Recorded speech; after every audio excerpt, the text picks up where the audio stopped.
Hey everyone, this is Fernando doing another video for Modern Survivalists. In this case, why are revolvers better than semi-automatic pistols? And I can hear you guys, some of you guys that know me for a while now, freaking out and screaming, he's gone insane. No, there are certain cases in which a revolver is indeed a better option than a semi-automatic pistol. And yes, it is true that as of today, especially when talking about semi-automatic pistols, I'm mostly referring to Glocks, which these days are pretty much unbeatable. All things considered, thinking of weight,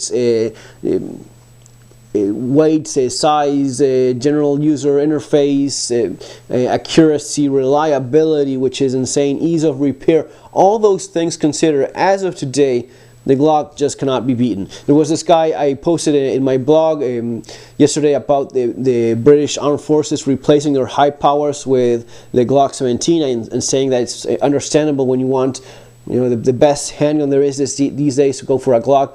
One of my readers was pretty mad at me saying, well, no, you need a metal, all steel gun and such.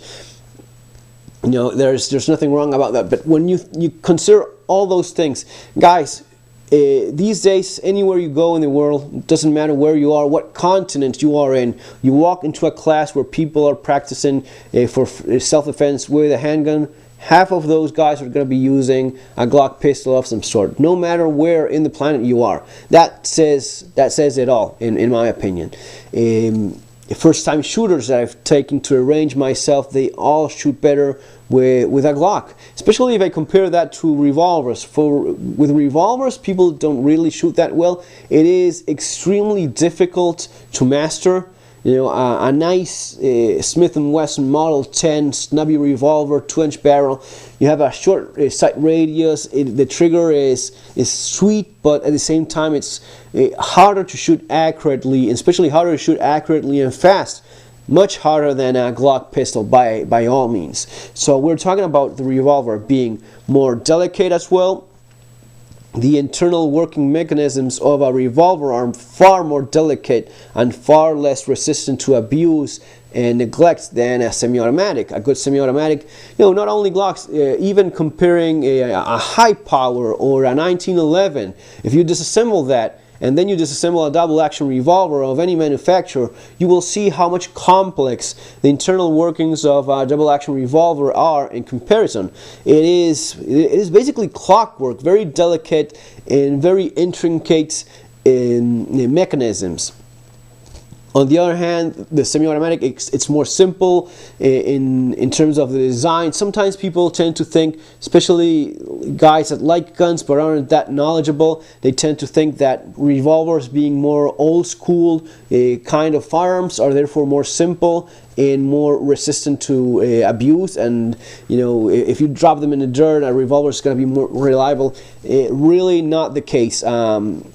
A revolver, it is, if you drop it in the mud or there's grit and sand, it is much more likely to fail you than a semi-automatic pistol in those same conditions. And besides that, even though in theory the mechanism basically solves any malfunction that is related to the ammunition by just pulling the trigger one more time, which in fact it is true, any failure that you have, any failure to shoot that you have with a Glock pistol, it's basically a matter of, and that's it. It gets solved in a second or less. A failure with a revolver means that that gun is not going to be in working order for a period of time. Maybe days before you fix a malfunction in a revolver. In the cases that it has happened to me, that the cylinder just gets stuck. You pull the trigger and nothing happens. There's nothing to tap, rack, and bang, and you basically have to see what went wrong with a hand and the mechanism that makes the cylinder rotate and such. If a round got stuck there in the cylinder and it's not allowing it to rotate anymore, it is not something that you can fix right there, and let alone fix in a matter of a second or two. It is a failure with a revolver. It's pretty much that weapon is done for that time until it gets a proper gunsmith repair. Now, all those things having been said, being more complicated to shoot accurately, fast, not being completely invulnerable to malfunctions and such, there is a case in which the revolver is the better weapon for some people. One of the common problems that some of us guys have is that we miss the point that many of you folks watching these videos do not do the same things as we do. It doesn't matter. It is a matter of, in many cases, people not being completely objective as of the reality of others. Most of you guys watching this video right now, even though you have a certain interest in terms of survival, preparedness, that sort of thing, many of you don't even own a handgun or a firearm of any kind. Most of you haven't taken a serious self-defense shooting class at all. Yeah, the antivirus in the computer. Most of you guys haven't taken a serious defensive shooting class, handgun defensive shooting training whatsoever. Just going to the range and getting basic instructions on how to safely handling a gun is not proper. It's not proper training, proper instruction for defensive shooting.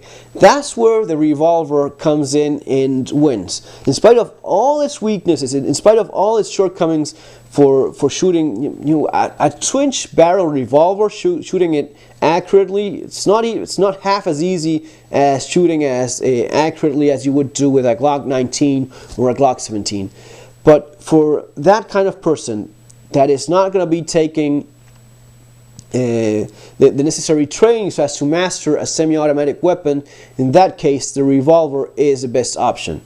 There's many of you folks that are considering buying a handgun or a firearm for defense, but you're completely honest about what is it that you're going to be doing in the future, and if that is, it's going to be just buying the gun and keeping it in a drawer until you eventually need it. If you're not going to be taking a couple classes a year, if you're not going to be training at least once or twice a month, then seriously consider not going for a semi-automatic pistol.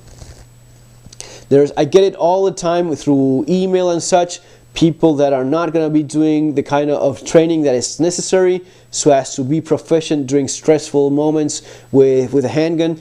And those guys, buy a 2-inch revolver, buy a 38 .357 Magnum 2-inch revolver. That's basically it. Because in spite of all the shortcomings, the user manual simplicity that the revolver has regarding that, as long as you have that cylinder full of ammunition, all you have to do is this, jerk the trigger, and that's what's going to be happening. Thinking of that situation, there's this person, this lady maybe, that he or she is not going to be taking any defensive shooting classes. They just want to have a firearm in their home for defense, and they keep it. Maybe they don't even have a safe. How many of you guys have a safe? They don't even have a safe. They just keep it in the top of the dresser or the sock drawer or something like that, just waiting until something happens. In that case, someone breaks in, and if this person is lucky enough to have a few seconds so as to go grab his firearm, what he's going to be doing is basically this.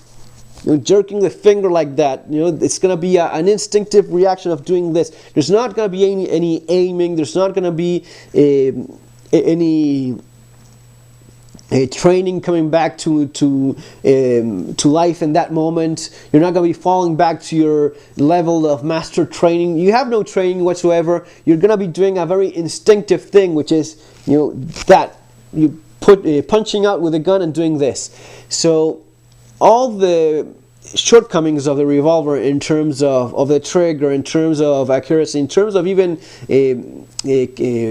ammunition capacity, they all go through the window because they don't matter at that point. All that matters at that point is that gun actually fires. If you haven't got the necessary training and the habits of properly keeping a semi-automatic pistol for defense, there's a good chance that you're going to be messing up somewhere, somehow during that moment. During that critical moment, you're going to be making some mistake of some sort. One of the most common mistakes would be keeping an empty chamber. I read it all the time, guys. I'm not talking about all this stuff without any prior knowledge. I'm talking about this stuff after having received feedback for over a decade by what you guys tell me, or what I've read in other places as well, what people say in which they keep their guns. Many guys don't even keep a round in the chamber. They have a Glock pistol and they keep an empty chamber because they keep it in their socket drawer, and that's safer for their kids, right? You know, that kind of thing that you can think of. You can punch holes all over that theory in terms of, well, it's still dangerous and such, but that's what a lot of people do. That person is going to be picking up that Glock for the first time in maybe a couple of years since he last shot it, or maybe never shot it before ever at all, and it's going to be doing that, jerking the trigger, because there's not going to be any sort of trigger control, jerking the trigger and nothing comes out of it. All right. How many of you guys keep the firearm empty entirely, or an empty chamber?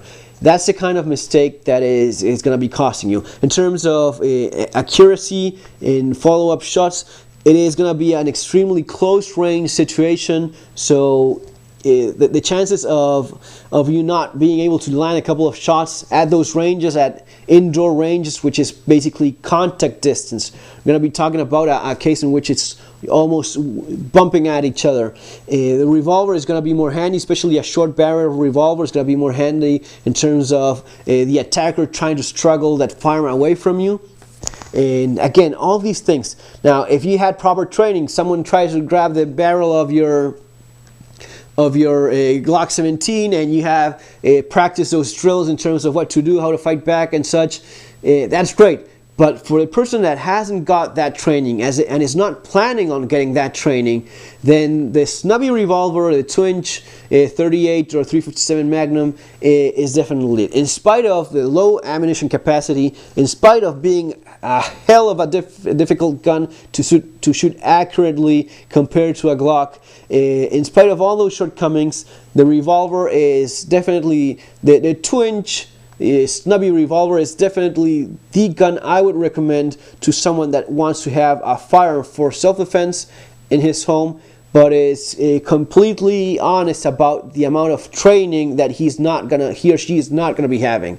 Right? If that's the case, that's my recommendation. If you are now honestly thinking about getting the necessary training that you need, so as to have all these skills and habits of how to keep your firearm, especially if you're talking about someone that's going to be carrying concealed. If you're going to be carrying concealed on a daily basis, you definitely need proper training, and in that case, there's no doubt, indeed, go for a Glock. Glock 17, Glock 19, Glock N40, 357 SIG, which is one of my favorite rounds, but that's definitely the case because of your choices made, you are going to be needing that training nonetheless. You cannot just, going around carrying a firearm concealed without having had a proper firearms defensive shooting training, which is the reason why you carry concealed, it is as irresponsible as picking up a car key and getting in it and going to the highway without knowing how to drive a car. Or it's as bad or worse than that. So keep that in mind, folks. That's my recommendation. Hope you agree with me or not. Maybe it's just more food for thought. Take care. Have a great day. See you in our next video.